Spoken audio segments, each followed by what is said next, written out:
नमस्कार दर्शकों, मैं हूं नाविका कुमार और आप जुड़ रहे हैं मेरे साथ सवाल पब्लिक का शो पर। बटेंगे तो कटेंगे पर योगी आदित्यनाथ ने आज और हार्डलाइन ले ली है।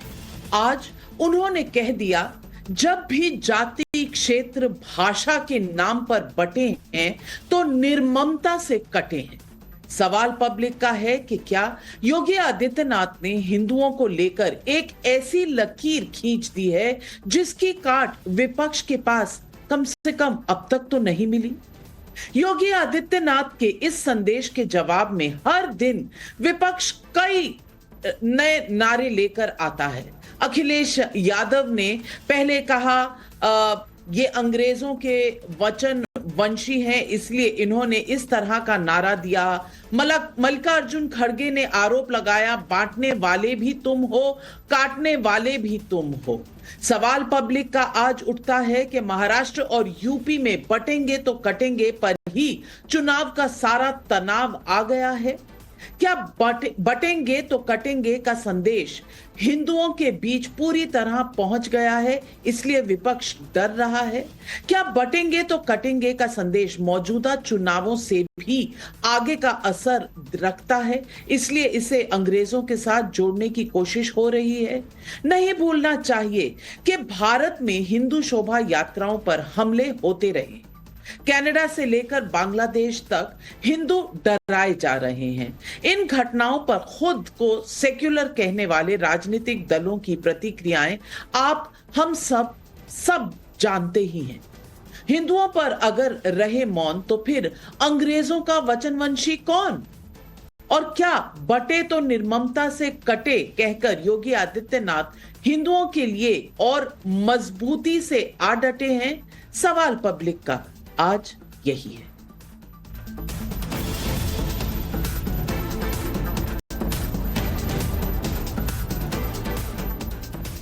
आज विपक्ष ये आरोप लगा रहा है कि बटेंगे तो कटेंगे का संदेश सांप्रदायिक है। ये बात पहले भी उन्होंने कही है, लेकिन मैं पूछना चाहती हूं कि बटेंगे तो कटेंगे का संदेश कब आया? एक और हिंदुओं पर हमले की घटनाओं के खबर आते ही या हिंदू फोबिया हमारे सामने नजर आ रहा है, चाहे वो कनाडा हो या बांग्लादेश।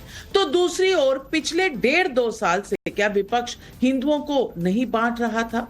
कभी राम मंदिर की प्राण प्रतिष्ठा के मौके को राजनीतिक बताकर, कभी अफसरों और पत्रकारों तक के उनकी जाति पूछकर, तो कभी सनातन को कोरोना जैसा बताकर। तब किसी को सांप्रदायिक नहीं लगा। वैसे जिन्हें आज बटेंगे तो कटेंगे पर इतना ऐतराज है, उनको मैं याद दिलाना चाहती हूं, 2014 में नरेंद्र मोदी का पहला नारा था सबका साथ सबका विकास। ये नरेंद्र मोदी ने ही कहा था, लेकिन किसी की बात समझ में आई? एक भारत श्रेष्ठ भारत, ये भी नरेंद्र मोदी का ही वचन है। तुष्टीकरण किसी का नहीं और संतुष्टीकरण सभी का, ये भी उन्होंने ही कहा था। लेकिन नरेंद्र मोदी सरकार के खिलाफ पहला बड़ा कैंपेन क्या चलाया गया? असहिष्णुता यानी इंटॉलरेंस का। सीएए कानून के विरोध के नाम पर देश में दंगे कराने की कोशिशें भी हुई। कहा गया कागज नहीं दिखाएंगे। आज ये लागू है तो क्या इससे भारत के किसी मुसलमान की नागरिकता गई? सवाल है कि क्या बटेंगे तो कटेंगे का संदेश जो है सिर्फ राजनीतिक है या हिंदुओं के लिए सामाजिक नारा भी बन गया है? आज सवाल यह भी है कि आज झारखंड की चुनावी रैली में योगी आदित्यनाथ ने क्या कहा जिससे आज सब चौकन्ने हो गए। भाजपा को लाइए, एक रहिए और नेक रहिए। इस देश का इतिहास गवाह है, जब भी जाति के नाम पर, क्षेत्र के नाम पर, भाषा के नाम पर बंटे हैं तो निर्ममता से कटे भी हैं। ये बांटने वाले लोग देश के साथ धोखा दे रहे हैं। हिंदुओं को जाति के नाम पर, क्षेत्र के नाम पर, भाषा के नाम पर बांटेंगे। जिस प्रकार की घुसपैठ इन लोगों ने रोहिंग्या का झारखंड के अंदर कराना प्रारंभ किया है, अगर डेमोग्राफी चेंज इसी प्रकार की होगी, आज ये लोग यात्रा रोक रहे हैं। बहनों और भाइयों, आने वाले समय में घरों के अंदर घंटी और शंख भी नहीं बजाने देंगे। ताकत का एहसास कराइए और ताकत का एहसास कराएंगे जो ये पत्थरबाज है, सड़कों पे आपके लिए झाड़ू लगा करके रास्ता साफ करते हुए दिखाई देंगे। ये बजरंगी पताका हर घर में फहराई हुई दिखाई देगी। बांग्लादेश के हिंदुओं पर हो रहे हमले के बाद योगी आदित्यनाथ ने पहली बार अगस्त में बटेंगे तो कटेंगे और एक रहेंगे नेक रहेंगे की लकीर खींची थी। आज उन्होंने इस संदेश को और धारदार बना दिया है। उधर जैसे जैसे ये संदेश हिंदुओं के बीच पहुंच रहा है, कनाडा तक इसका असर देखा गया है, तो विपक्ष का जवाब भी आ रहा है। कभी इस संदेश को माफ कीजिएगा लैब में तैयार हुआ बताकर, तो कभी पिटने की धमकी देकर, तो कभी ये कहकर कि मठाधीश बटेंगे और बांटेंगे और काटेंगे। देखिए आज अखिलेश यादव और मल्लिकार्जुन खड़गे के तेवर कितने सख्त थे। डिवाइड का हिंदी क्या है? बांटो। डिवाइड एंड रूल नारा दिया था अंग्रेजों ने, और अंग्रेज तो चले गए लेकिन अपने वचन छोड़ गए। ये वचनवंशी लोग हैं अंग्रेजों के, इसीलिए इन्होंने इस तरह के नारा दिया था। ये भारत और खासकर उत्तर प्रदेश का समाज ऐसे नारों को कभी स्वीकार नहीं कर सकता है। बटेंगे तो कटेंगे, किसको बोला? बांटने वाले ही तुम हो और काटने वाले भी तुम हो, और दूसरों को बोल रहे बटेंगे तो कटेंगे। ये बीजेपी का एजेंडा है, आरएसएस का एजेंडा है। इस एजेंडे को तुमको तोड़ना है। तो आज सवाल पब्लिक पूछ रही है। पब्लिक का सवाल नंबर 1, योगी के बटेंगे तो कटेंगे की काट नहीं, क्या इसलिए अखिलेश अंग्रेजों का वचनवंशी तंज ले आए हैं? आज सवाल यह भी पूछ रही है पब्लिक, हिंदुओं को बांटने के खिलाफ योगी के और गंभीर बयानों का असर क्या मौजूदा चुनावों से बढ़कर है?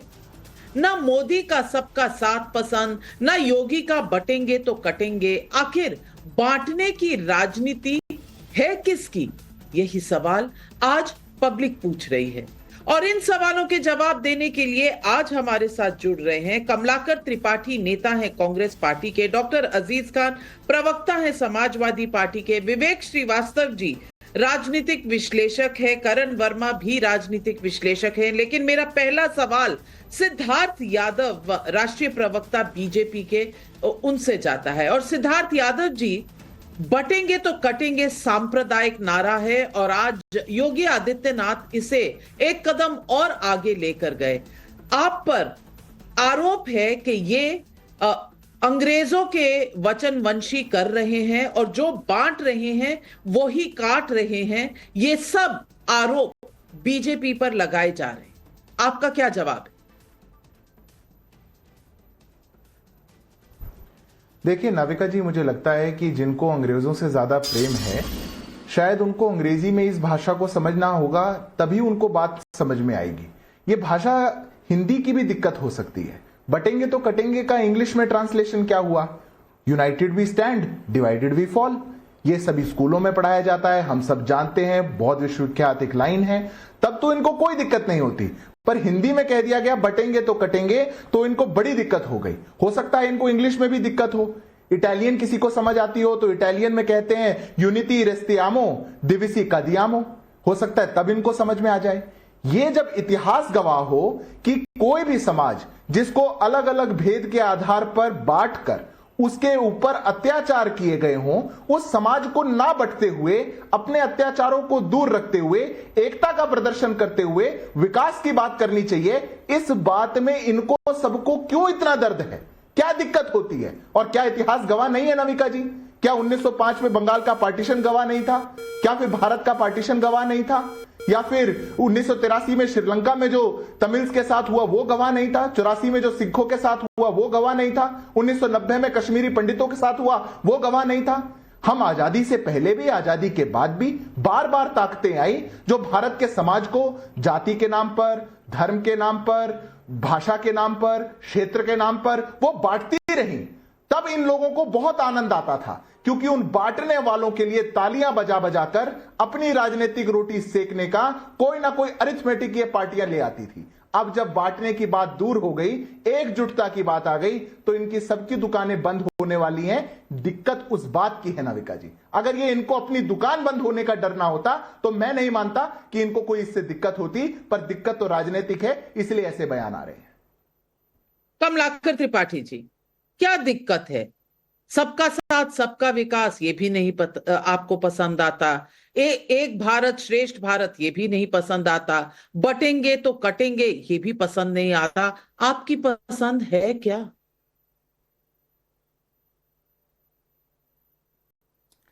नाविका जी, एक पुराना शेर है कि हमें नफरत नहीं उनकी सूरत से, हमें नफरत है उनके अंदाज हुकूमत से।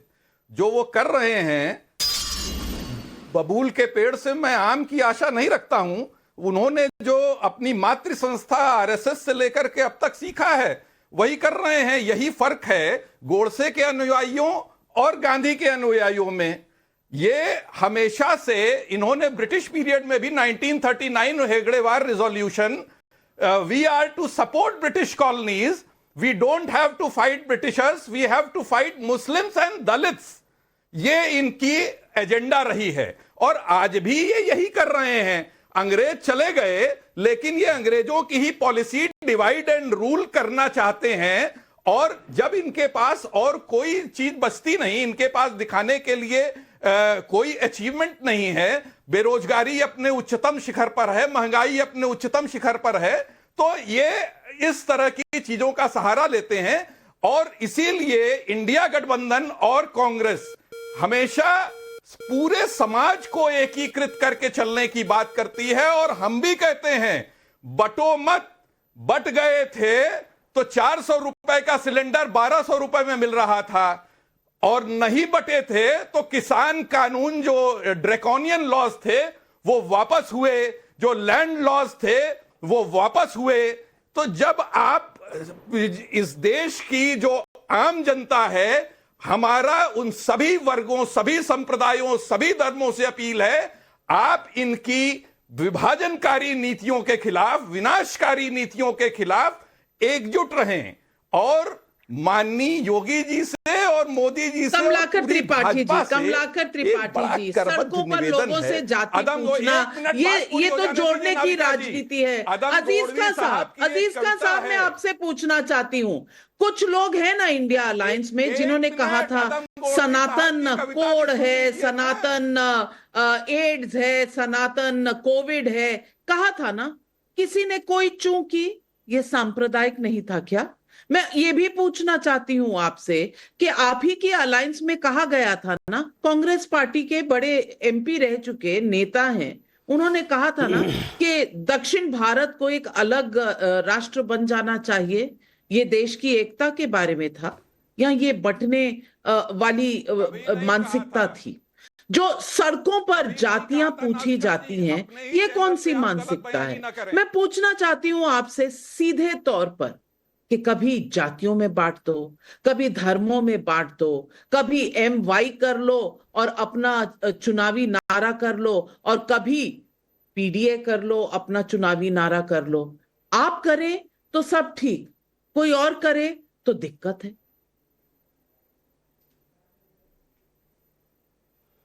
देखिए नाविका जी, एक वक्त रहा हिटलर ने एक नारा दिया था और उनका स्टेटमेंट था कि अगर किसी भी कम्युनिटी को मुत्तहिद करना है, एक साथ लाना है, एक झुंड बनाना है, तो उसके आगे डर पैदा करो, कोई एक दुश्मन पैदा कर दो। तो आज जो बीजेपी उसी फांसीवादी ताकत जो रही है उसका कहीं ना कहीं नकल कर रही है।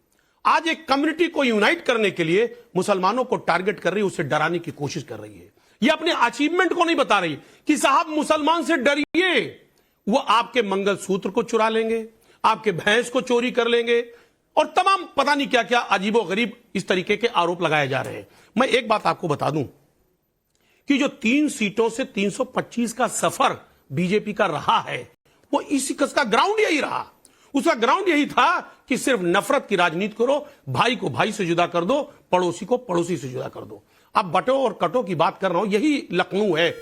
इसी लखनऊ में अमन गौतम का कस्टोडियल डेथ में किस कदर मौत हुआ, आपको अंदाजा है ना इस बात का।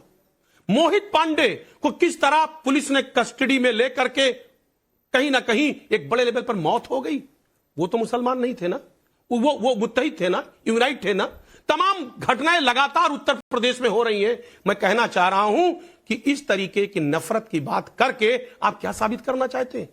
मैं कह रहा हूं कि उत्तर प्रदेश नहीं, पूरे देश में जब तक हिंदू और मुसलमान एक प्लेटफॉर्म पे नहीं रहेगा, एक साथ नहीं रहेगा, ना तो देश का विकास होगा, ना उत्तर प्रदेश का विकास होगा। और वाकई में अगर माननीय योगी जी कुछ कहना चाहते हैं, कुछ करना चाहते हैं, तो उनको अपने अचीवमेंट की बात करनी चाहिए। आज झारखंड में गए थे, उनको कहना चाहिए कि मैंने उत्तर प्रदेश में फला फला काम किया, अगर मुझे मौका मिला तो हम वो मॉडल तैयार करेंगे। यही मोदी जी हैं, गुजरात मॉडल का जिक्र करते थे।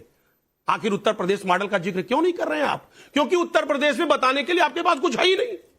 और वही झारखंड है, 25 साल झारखंड को बने हो गया, 15 साल बीजेपी वहां शासन सत्ता में रही। आप अपने अचीवमेंट को क्यों नहीं बता रहे हैं सर?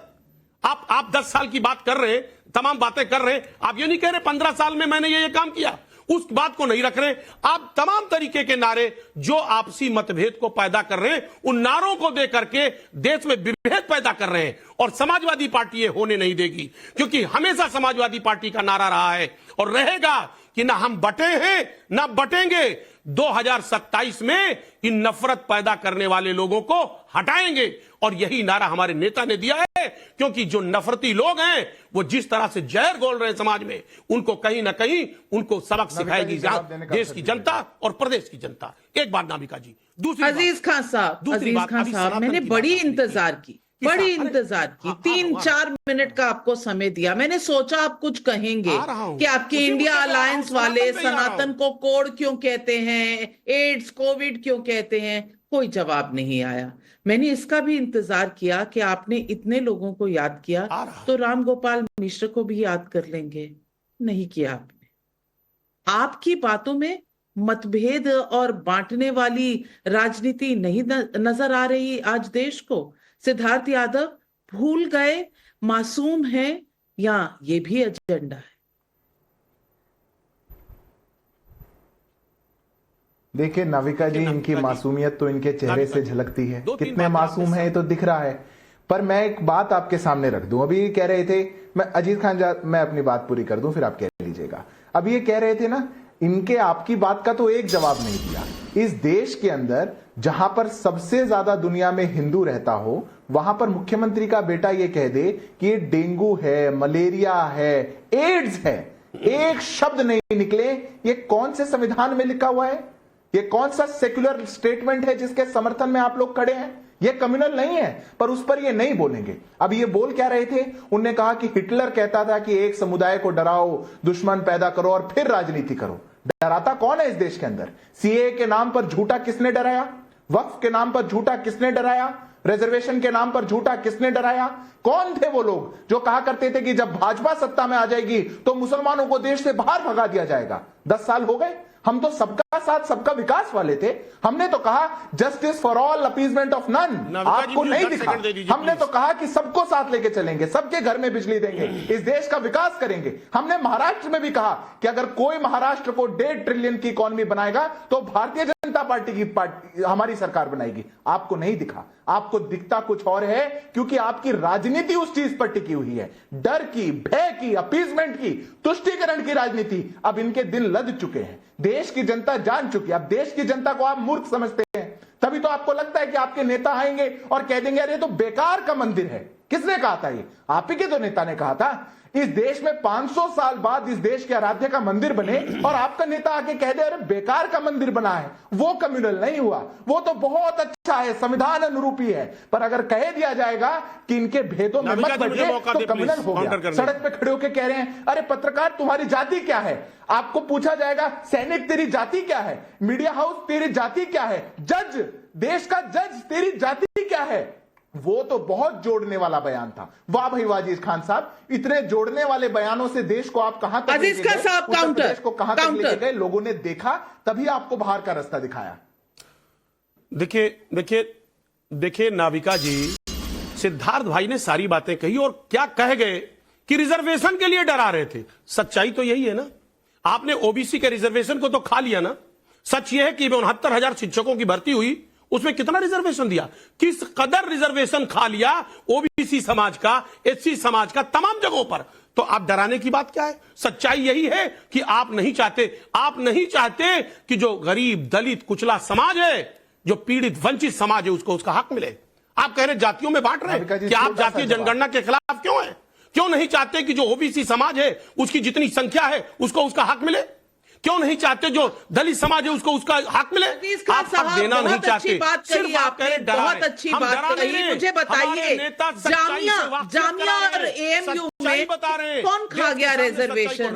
बता दीजिए, तहकीकात करिए आपने कि नहीं, कौन खा गया जामिया और अलीगढ़ मुस्लिम यूनिवर्सिटी में रिजर्वेशन? ये भी बता दीजिए, कितने ओबीसी को टिकट दे दिए आपने? 9 सीटों पर चुनाव है ना, कितने ओबीसी को दे दिए? बता दीजिए, आज देश की जनता सुनना चाहती।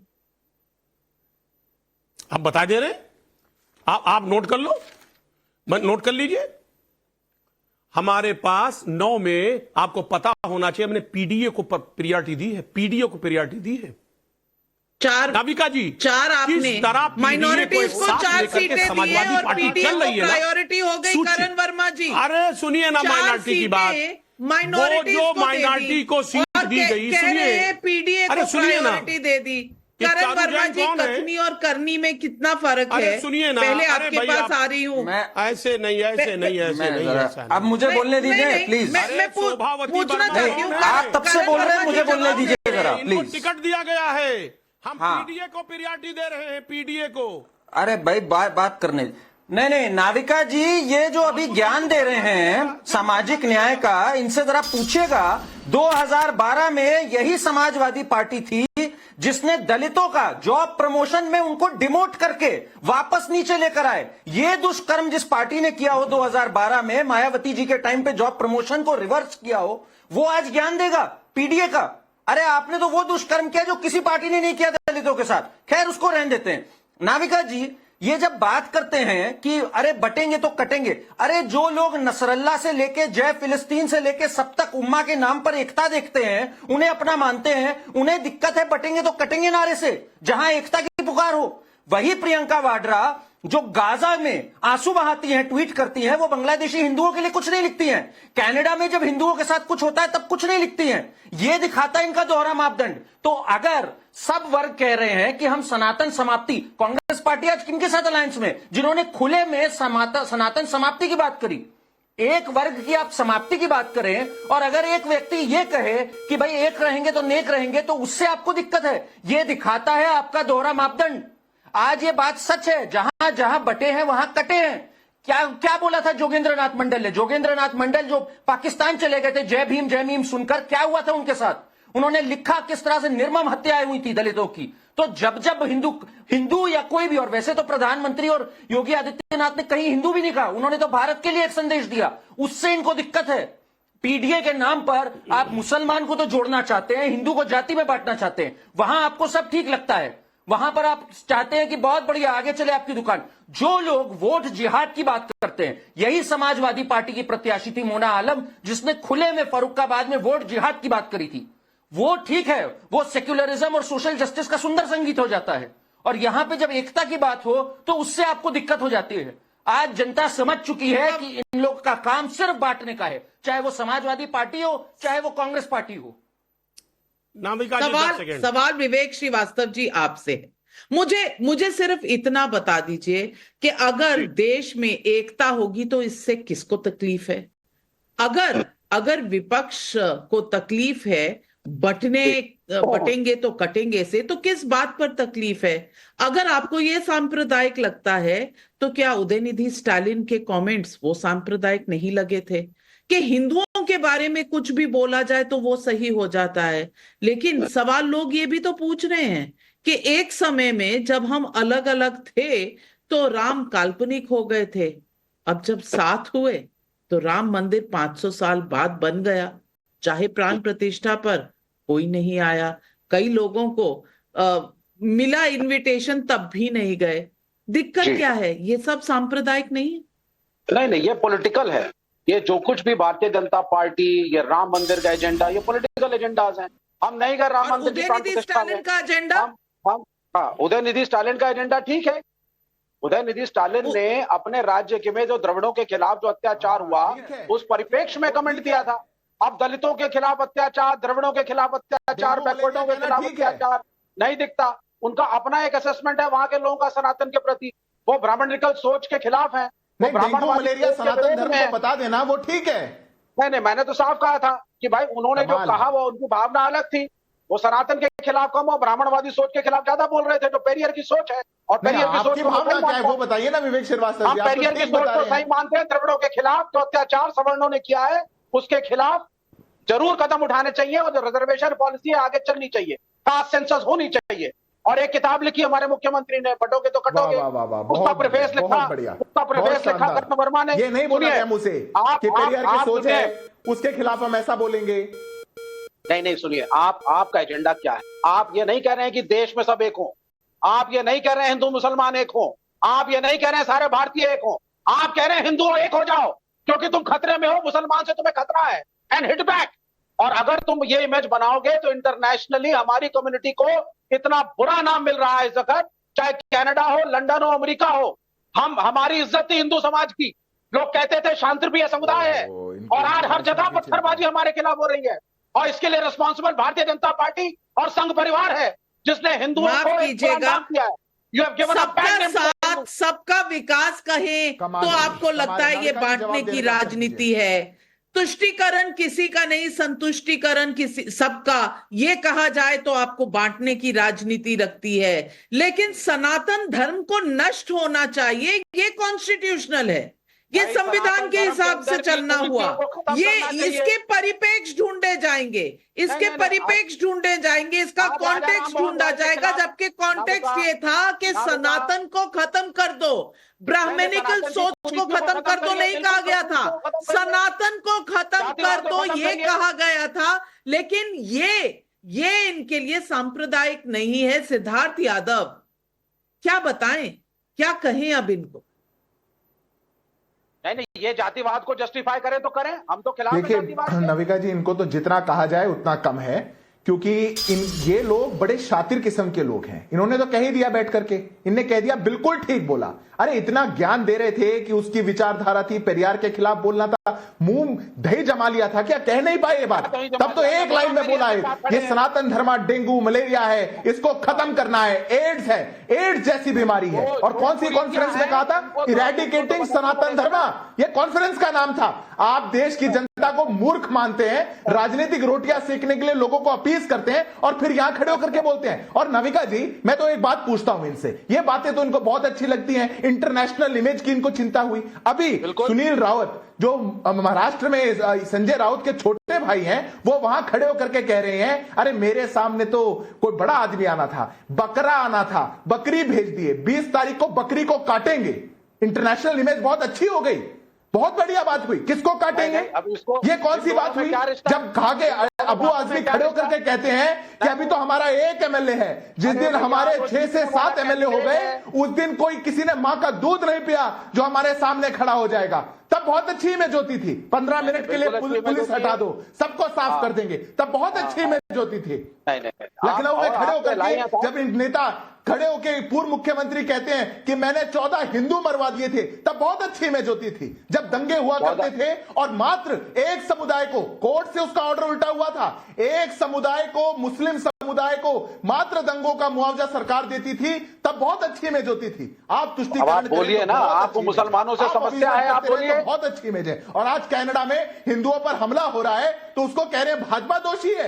अरे जिनने भारत के खिलाफ नारे लगाए, जो भारत का झंडा चलाते हैं, उनके खिलाफ आप नहीं बोल पाते, ये आप लोग की सच्चाई है। कुछ तो लिहाज कर लेते। उनने तो इंदिरा गांधी के टैबलू। विवेक श्रीवास्तव जी, याद करा दूं, ममता बनर्जी ने कहा था ना कि रमजान के वक्त मुस्लिम कुछ अरे नहीं मौलवी को करता, करने दीजिए, लेकिन मैडम, रामनवमी मौलवी के को करने वक्त दीजिए। हिंदुओं को सावधान होना चाहिए, दंगा नहीं करना चाहिए। याद हिंदू है कि खतरे नहीं में याद है? तो हिंदू खतरे में है, हिंदू दंगा सावधान करता रहे। है। हाँ, आप लोग मुसलमानों को डेमोनाइज करते हैं यहाँ पर, और हिंदू समाज को यहाँ बैठ करके सिद्धार्थ यादव डराते हैं, और डराते हैं कि देखो एक हवा आ जाएगा और तुम्हारे साथ क्या होगा। मुख्यमंत्री उत्तर प्रदेश कहते हैं एक दिन ऐसा आएगा जब अपने घरों में शंख नहीं बजा पाओगे।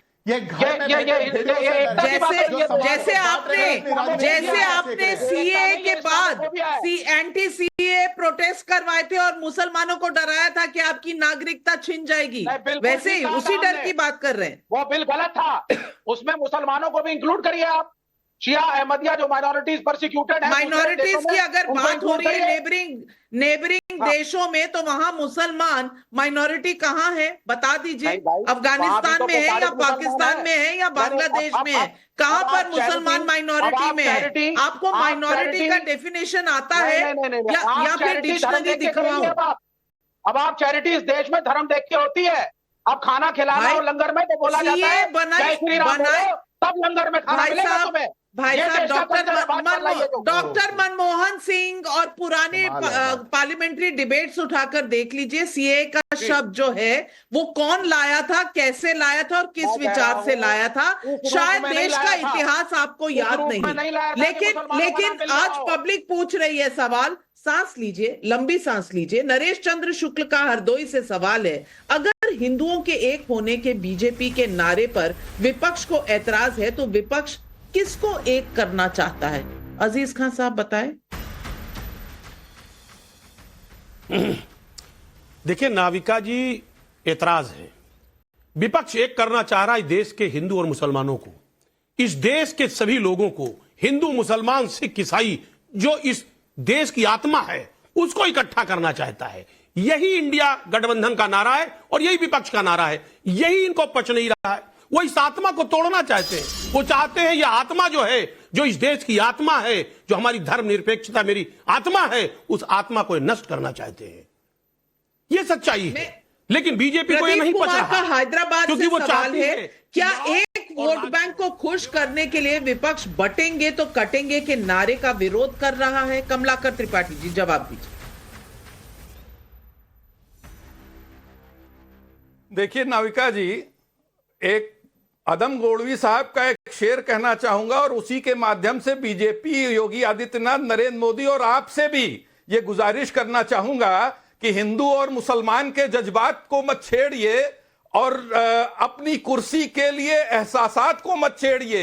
एक जंग छेड़िए बेरोजगारी, महिला अपमान, महिला सुरक्षा के खिलाफ। दोस्त मेरे मजहबी नगमात को मत छेड़िए। बेसिक चीज ये है, ये सरकार हर मोर्चे पर विफल है। बेरोजगारी चरम पर है, महंगाई चरम पर है, इवन फॉरेन पॉलिसी में आप टूट चुके हैं। कनाडा आपको वो कर रहा है, अमेरिका आपको कर रहा है, इवन आप अपने अगल बगल जो सारे देश घिरे हुए हैं, मालदीव जैसा छोटा देश, वो तक आपको जो है वो अपनी सेनाएं हटाने की बात करता है और धमकी देता है। नेपाल ने अभी अपना नक्शा बदल दिया करेंसी पर और आप जो है वो कटघरे में खड़े हैं। चीन पिछले 4 सालों से आप आज तक सीमा का विवाद जो है वो नहीं हल कर पाए। चीन इन्फिल्ट्रेट कर चुका है और आप पूरे देश में झूठ बोलते हैं, पार्लियामेंट में झूठ बोलते हैं, ना कोई घुसा है ना घुसेगा। आप हर मोर्चे पर विफल हैं और इसीलिए कांग्रेस और इंडिया गठबंधन पूरे देश के एकीकरण की बात करती है, हर उस व्यक्ति के हर हाथ तरक्की, हर हाथ रोजगार की बात करती है और हम इसी एजेंडा को लेकर के चलते हैं। इसीलिए तीसरी बार भी विपक्ष में बैठे हैं। लेकिन करण वर्मा जी इतने विफल है अगर बीजेपी की सरकार, तो फ्रेजाइल 5 इकोनॉमी हम कब थे, टॉप 5 में कब आए? आईएमएफ ने कहा है ना 2025 में हम 4थे नंबर की इकोनॉमी हो जाएंगे। ये सब कैसे हो गया? कांग्रेस ने किया। देश के 80 करोड़ लोगों को आपको खाना क्यों देना पड़ रहा है? देखिए नाविका जी, दिक्कत की बात यह है, एक सेकंड भाई बोलने दीजिए भाई। नाविका जी, दिक्कत यह हो गई है कि विपक्ष ने पढ़ना लिखना पूरी तरह छोड़ दिया है। मैं इनकी जानकारी के लिए बता दूं, ये जो महंगाई कर रहे हैं, 3.65 कई वर्षों की लोएस्ट पिछले महीने के इन्फ्लेशन का आंकड़ा है और बेरोजगारी दर पीरियोडिक लेबर फोर्स सर्वे के तहत 3.1% है। आप पढ़ते लिखते नहीं है, मुझे पता है बात। पढ़ लिख के अगर आएंगे तो आप जानेंगे कि रिकॉर्ड कई सालों का न्यूनतम स्तर पे है महंगाई भी और बेरोजगारी भी। ये हो गई पहली बात। दूसरी बात देखिए, अब ये बोलते रहेंगे, जब झूठ पकड़ा गया है तो इनको मिर्चा लग रही है। जाके गूगल करिए, फोन होगा आपके पास, गूगल करके पढ़िए जरा क्या है इस समय महंगाई दर और अनएम्प्लॉयमेंट क्या है। दूसरी बात, जब ये वोट जिहाद की बात करें नाविका जी, तो क्या वो एकता का संदेश है? जब मुजफ्फरनगर दंगों में समाजवादी पार्टी ऑर्डर निकाल के कहती है नाविका जी कि केवल मुसलमानों को मुआवजा मिलेगा, देखिए ये बौखलावे नंबर पे है ह्यूमन पैरामीटर इंडेक्स में। बिल्कुल किस दुनिया में जी रहे हैं आप? जाइए खम्बा नोचिए, पूरे जाकर खम्बा नोचिए, आप यहाँ पर मत डिबेट खराब करिए। अगर ये कहते हैं कि वोट जिहाद होगा तो वो क्या एकता का संदेश है? और जब इनकी ये मुझे ये बताइए, नसरल्ला तक क्यों एकता झोंकते हैं ये? गाजा तक क्यों चले जाती है प्रियंका वाड्रा? प्रियंका वाड्रा का दिल गाजा के लिए क्यों धड़कता है भाई? गाजा और नसरल्ला की बात करेंगे, लेकिन जब कनाडा में हिंदुओं पर अत्याचार होगा तो चुप्पी, सर्जिकल स्ट्राइक होंगे तो ये कहेंगे कि सबूत कहां पर है। जनता सब देख रही है, सब समझ रही है। संजय मिश्रा का भदोही उत्तर प्रदेश से सवाल है, लोकसभा चुनाव के समय संविधान आरक्षण के इर्द गिर्द इंडिया गठबंधन ने बीजेपी को घुमाया था। क्या अब योगी जी बटेंगे तो कटेंगे के इर्द गिर्द इंडिया गठबंधन को घुमा रहे हैं? संजय प्रजापति मुंबई से पूछ रहे हैं, अगर वोट जिहाद करके कौमी एकता की बात हो सकती है तो बटेंगे तो कटेंगे से हिंदू एकता की बात क्यों नहीं हो सकती? विवेक श्रीवास्तव जी जवाब। देखिए, दोनों चीजों के फर्क को समझिए। माइनॉरिटीज जब एक नारा देती हैं तो अपनी सुरक्षा के लिए देती हैं। जब खड़े होकर के केंद्र की सरकार और उत्तर प्रदेश की सरकार जो कम्युनल है, जिसका सिर्फ एक ही एजेंडा है और वो है कि माइनॉरिटीज को कहीं ना कहीं से दबाया जाए, जो हो रहा है सेकंड ग्रेड सिटीजनशिप की तरह पढ़ रहे हैं। और मैं खुले में बोलने वाला आदमी, मैं डिप्लोमेटिक बात नहीं करता। आप 1000 तरह के बिल आप लाए, लव जिहाद, CAA-NRC, हर तरह की चीजें आप लोग लाए। डेमोग्राफिक चेंज हो रही है। आपके आसाम के मुख्यमंत्री ने जो ड्रामे करे हैं पूरे देश ने देखे हैं। और अंत में हुआ क्या है? हिंदू समाज का मुंह काला किया गया है, जिसको पूरा विश्व देख रहा है। यह है आपकी उपलब्धि। आपकी उपलब्धि यह है कि आज हर देश में, वेस्टर्न वर्ल्ड में, चाहे कहीं और, हम लोगों को बोला जाता है कि हम फैनेटिक्स हैं जो अपने ही देश के माइनॉरिटीज के खिलाफ हैं, और वहां उसके रिएक्शन, रिटेलिएशन हो रहे हैं। आप ही बोल रहे हैं, आप ही बोल रहे हैं, आप कह रहे हैं मुसलमानों को दबाया जाता है, आप खुले में बोल रहे हैं, आप कह रहे हैं आप डरते भी नहीं किसी से। सिद्धार्थ यादव जी, आप किसको डराने निकले थे? क्योंकि यहां कोई डर ही नहीं रहा आपसे। देखिए नाविका जी, आज आपके शो पर 2 नई परिभाषाएं आई। पहली परिभाषा है कि अगर वोट जिहाद का नारा दिया जाएगा, मैं आपके बीच में नहीं बोला था, सुन लीजिए। अभी आपकी डिबेट पर एक दिया गया कि अगर वोट जिहाद कहा जाएगा इस देश के अंदर तो वो तो माइनॉरिटी एकता अपनी रक्षा के लिए कहेगी, बहुत अच्छा काम कहेगी।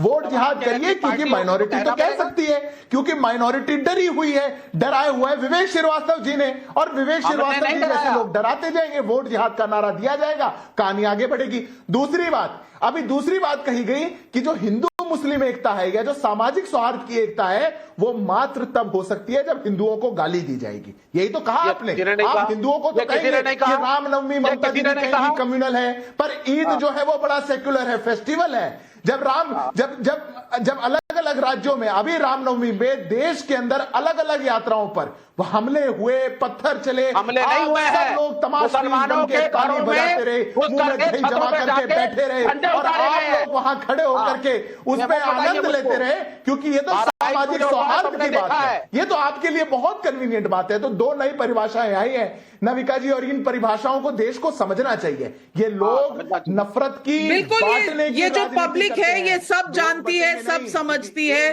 तभी हर चुनाव में फैसला जो करती है बड़ी बड़ी सफाई से और बड़ी जिम्मेदारी से करती है। और ये सबने देखा है, चाहे ये ईवीएम को दोष दें, किसी को दोष दें, पब्लिक अपना फैसला सही करती है। रेवंत राम बिश्नोई का व्हाट्सएप पर सवाल है, बटेंगे तो कटेंगे में किसी समुदाय का नाम तो है नहीं, सबको एक होने को कहा जा रहा है, फिर विपक्ष इसमें हिंदू मुसलमान क्यों कर रहा है? अंजनी कुमार शर्मा का इंदौर से सवाल है, कमलाकर त्रिपाठी जी शायद आपके अध्यक्ष 1984 को भूल गए, उस समय किसको बांटा गया था और किसको काटा गया था? कमलाकर त्रिपाठी जी जवाब दीजिए। हम गुजरात का 2002 भी नहीं भूले हैं नाविका जी, और इस देश में पार्लियामेंट के अंदर जिस प्रकार से फेलो पार्लियामेंटेरियन को कठुआ और मुल्ला और क्या क्या कहा गया, वो भी नहीं भूले हैं। नेशनल टेलीविजन पर इस तरह की बात ना करें, ये आपको खत्म कर देगा। और ये सब भगवान के नाम पर आपने बजरंग बली के नाम पर कर्नाटक में टेलीविजन पर दोहरा रहे हैं, गलती आप कर रहे हैं ऐसी चीजें कह के।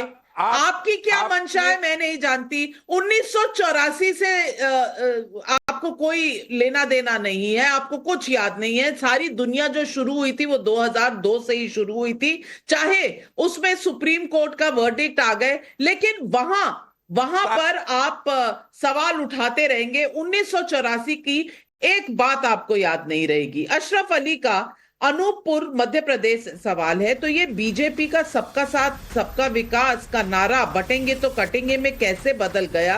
सवाल तो बीजेपी से पूछा ही जाएगा। सिद्धार्थ यादव जी जवाब दीजिए। देखिए नाविका जी, हमने नारा दिया एकता के लिए, हमने नारा दिया ताकि भ्रम फैलाने वाले भ्रम ना फैला सके, हमने नारा दिया ताकि ये देश और समाज में जो ताकतें लगी हुई हैं देश और समाज को तोड़ने के लिए, अपने फायदों के लिए, लोग इनसे भ्रमित ना हो। लोग भ्रमित नहीं हो रहे हैं, लोग जाग चुके हैं। तभी इस देश के अंदर इतिहास रचते हुए तीसरी बार हमने सरकार बनाई, तभी इतिहास रचते हुए हरियाणा में ऐतिहासिक परिणाम निकल करके आए। इनकी बातें, इनकी राजनीति, इनकी कहानी अब खत्म हो चुकी है और आज सच्चाई का सामना, मैं नविका जी बहुत जिम्मेदारी के साथ कहता हूं, जिस समाज ने सच्चाई का सामना नहीं करा उस समाज को बहुत अत्याचारों को झेलना पड़ा है। ये सच्चाई समाज की ऐसी ताकतों के सामने रखना बहुत जरूरी है और इसीलिए ये नारा उस सच्चाई को सामने विचार सामने आ चुका। आपको इतना दर्द होता है, लगातार बीच में बोलते हैं, अपनी बारी में भी बोलेंगे, दूसरों में भी बोलेंगे। आईआईटी की कहां डरेंगे आप? और वो आपके लिए नया नारा देना पड़ेगा। उसके चुप रहिए, सुना भी करिए, ये नारा देना पड़ेगा आपके लिए। करण वर्मा जी सिर्फ जनता एक सवाल पूछ रही है। जनता का सवाल है कि बटेंगे तो कटेंगे से इतनी दिक्कत क्यों हो गई है? क्योंकि हरियाणा का चुनाव जीत लिया गया, क्योंकि 3 बार कोशिश करी तब भी मोदी को नहीं हटा पाए, क्योंकि सीए, किसान प्रोटेस्ट, हर चीज के बावजूद सत्ता नहीं मिल सकी। ये दिक्कत है क्या? नाविका जी, ये एक नारा जो है वो पूरी विपक्ष की जो दुकान थी बांटने की, उस पर एक ताला है। ये इनकी जो पूरी राजनीति थी वो थी Jat versus non Jat, OBC versus non OBC, north versus south. ये जो पूरी भाषा और कास्ट पे बांटने की बात थी, कास्ट सेंसस में भी हिंदुओं की कास्ट, मुस्लिम की कास्ट नहीं देखेंगे, ये पसमंदा, अशरफ, धोबी, गोसी वो नहीं देखेगा इनको। तो ये जो पूरी राजनीति थी इसका ये एंटीडोट का काम करता है, बटेंगे तो कटेंगे, जो एकता का मैसेज है। ये पीडीए क्या था इनके लिए? इनके लिए सिंपल था कि अल्पसंख्यकों को तो एक कर दो, वहां पे जात मत देखो, वहां पे 2 जातों को इकट्ठा कर दो और अपनी राजनीति की दुकान चला लो। आज उस दुकान पे ताला लग गया, कान खोल के सुन लो, सब एक हो गए हैं। ये भारत देश को आप बांट नहीं पाओगे, ये भारत देश एक होकर आगे बढ़ेगा और उसने देख लिया जब भी बटे हैं निर्ममता से कटे हैं। क्या योगी आदित्यनाथ ने फिर से एक चुनावी बम लगा दिया है, एक चुनावी फुलझड़ी जला दी है? क्यों विपक्ष इतना गुस्से में है? सवाल आज पब्लिक यही पूछ रही है। आज बस इतना ही। तमाम अपने पैनलिस्ट से धन्यवाद कहती हूं और